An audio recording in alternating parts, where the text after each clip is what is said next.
All right, for highlight of the day, real-time tips.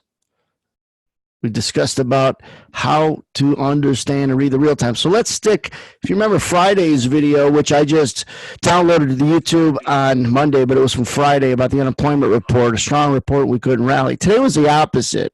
And there were a couple clues in real time that you had to be able to turn over in order to find that the next or the right side was certainly the upside. All right. I'm going to cover this as quickly as I can, but you got to put yourself in a position of this is what we discussed as it was happening. All right. And the reasons for it create an objective opinion in a very subjective environment.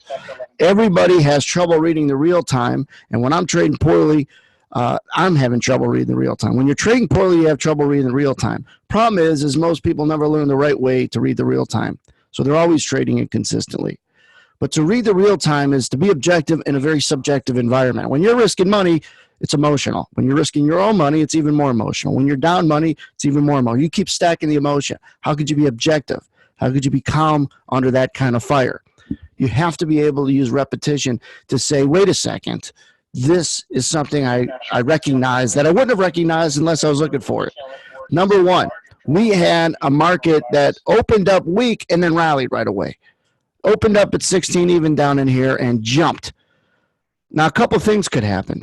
A lot of times people who miss the rally before all this happens, you don't know that's going to happen or life would be easy. But before the people that missed the rally from this X to this X, what happens? And I guarantee people here on YouTube will connect to this. As soon as you miss a rally, you get anxious to get short. Your mind wants you to get back what you didn't catch in an opposite kind of way. So instead of buying the rally, let's sell it and have it go back down to where we missed it, and life is good. Not just the opposite. So you get anxious to get short. Now, if you're looking to get short for other reasons, that's fine. If you're looking to get short because you missed a rally, that's not fine. Because you end up getting shorter, and now you got a monster hole in your account. There were a lot of clues that there was a lot more strength left in this market. And the clues were just after 9 Central. First clue was that the market had a chance from this rally or that low to that high. This move right in here had a deep retracement that might have had short-term traders thinking, hey, we're going to rally a little bit and then head south. And I told people it could be the case, but be careful, qualify it, and as soon as we start making the next a higher high, that's off. And if you didn't have horns on, you had to put them on at that point because you had a lot of shorts thinking there was going to be a failure high based on probably a deep retracement on this rally. And the thing we brought up in the room live is you have to look at context. How about this low to this high? You got to understand that this is just a small, tiny retracement of this move. So while a lot of short time frame traders are looking at that low to that high and the depth of this retracement being too deep, so they look for this and then a subsequent move lower, you got to be cautious and know that if you take a short and you're wrong, you got to be not wrong for long. And you don't want to keep holding that opinion, especially when it makes a higher high in there. So the thought of having a lower high is gone when it doesn't. Simple. Now, more importantly, we start to rally into this WHO press conference that we have been selling off into the last 3 days, Wednesday, Thursday, Friday last week. Every time, right around 9 o'clock when they're about to start, we sell off. Go back and look, around 9 a.m. Central. The WHO, the World Health Organization, held a press conference to give us an update on the coronavirus. Every day, all of a sudden, we're going up into 9 Central, right? And they re-rally. So if this didn't get you back to bullish, okay, fine. Now we're in this chop, not going down ahead of this press conference. And they come in and they say something right in here at about 10 minutes after 9 that first doctor comes on and talks and says that there's a little fire that's sparked in France and the UK, that there's been cases of people who did not come from China. And I said in the room, that sounds bearish to me. And about 30 seconds later, I said, that's now bullish to me. Why? Because we didn't go down and we should have. We didn't go down and we should have. That's the clue of the century. Remember Friday?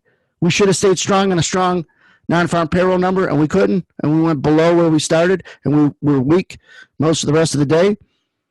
Now, this is different, only the same thing, meaning we should have went down and we didn't. Right after that, and this is the beauty part of taking news events and applying them to price in real time. Right after we didn't go down and should have, the first question is from a guy who says, hey, what do you think about this good news coming out of Australia, a breakthrough? He uses words to that effect. And I told guys, wait a second. The fact that we didn't go down and we should have, this question is optimistic. And if they don't dispel it, this is bullish. Before it's bullish.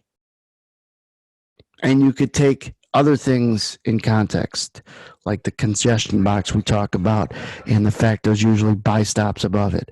The fact that we open up on a bearish open below Friday's low, and we do nothing but go up. You get a lot of people who are bearish because they don't know. They just stick the obvious.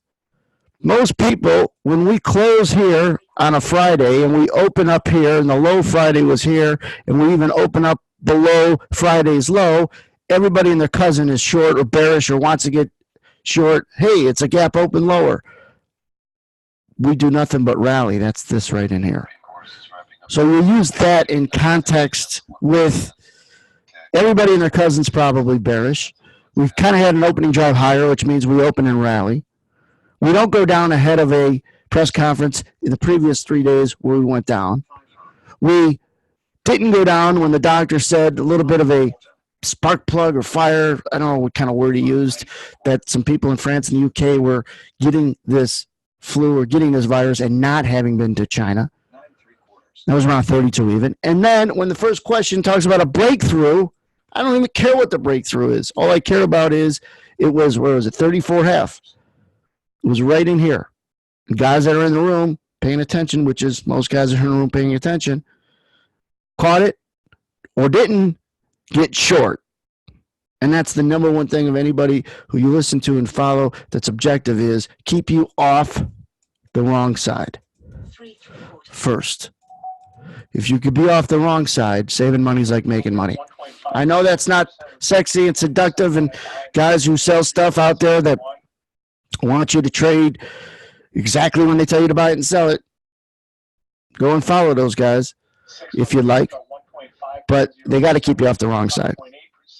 It's easier to sell people stuff when you promise them things. And I'll get you long in the right spot, short in the right spot. Hey, listen, you want reality and you want to read the reality in real time. You got to look for clues as to what should happen and what didn't happen that should have happened and everything else. So it's kind of a longer highlight because we had, a pretty slow but aggressive day, meaning the day was slow. We grinded higher, but it was strong. There were times in here, 41 evens, that we had resistance in real time, a failure in real time to qualify. And the other thing I said that I thought was pretty important was if you do not expect to take a loser on certain trades, then you shouldn't be trading. Don't let losers surprise you. That's when you add to them. That's when you hold on to them longer. That's when they become too important to your trading. Trading is like, a career is supposed to be made up of thousands and thousands and thousands of trades. Why would any one be that important? Treat them like one night stands. Don't call them back.